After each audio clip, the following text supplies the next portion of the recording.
Je m'appelle Anna Ragao, je suis responsable transition écologique à l'Université Loire-Normandie.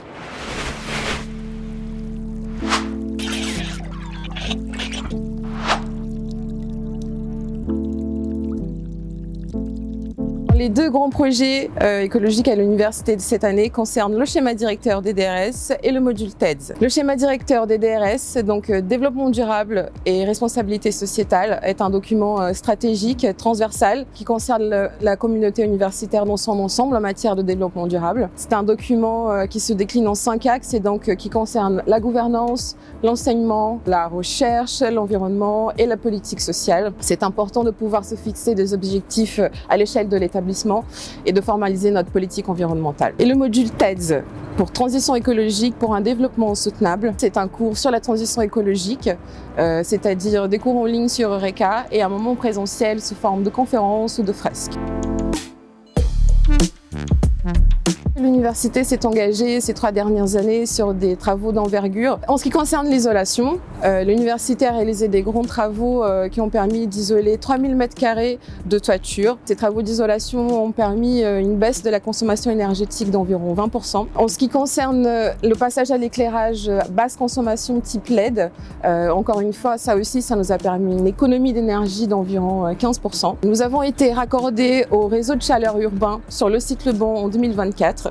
Et en 2025, d'autres bâtiments seront raccordés également. Je pense à la bibliothèque universitaire, l'ISEL, l'IUT Frissard et les bâtiments situés rue Bello et Progny. L'université a également investi dans les énergies renouvelables et donc comme vous pouvez voir derrière moi, ce sont 650 panneaux photovoltaïques qui sont encore en cours d'installation mais qui vont pouvoir produire 20% de l'énergie consommée à l'université sur le site Le Bon annuellement. Je dirais sans hésiter la gestion des déchets. Ça demande beaucoup de ressources humaines et donc beaucoup d'organisation, par définition donc très chronophage. Aussi parce que le tri sélectif a été mis en place assez récemment, ce qui explique les taux d'erreur de tri encore assez élevés à l'université. Et c'est pour ça que nous travaillons à la mise en place d'un guide de tri qui va bientôt sortir à destination et des étudiants et des membres du personnel et aussi à des sessions de sensibilisation tout au long de l'année.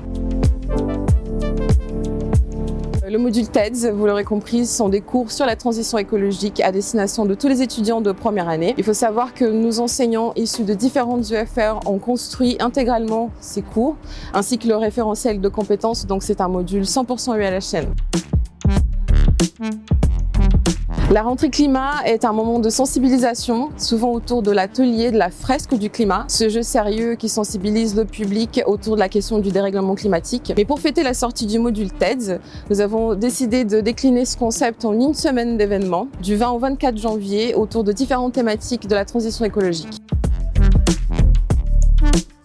Mon geste préféré, c'est celui qui a un réel impact sur mon empreinte carbone, c'est-à-dire les émissions de CO2 liées à mon quotidien. Il faut savoir qu'aujourd'hui, il est très simple d'estimer son empreinte carbone en quelques clics, en renseignant nos habitudes en termes d'alimentation, de déplacement, de logement, mode de consommation, etc. D'avoir une idée de son empreinte carbone, de nos postes les plus émetteurs et donc de nos habitudes les plus polluantes pour être aussi plus pertinent dans l'action.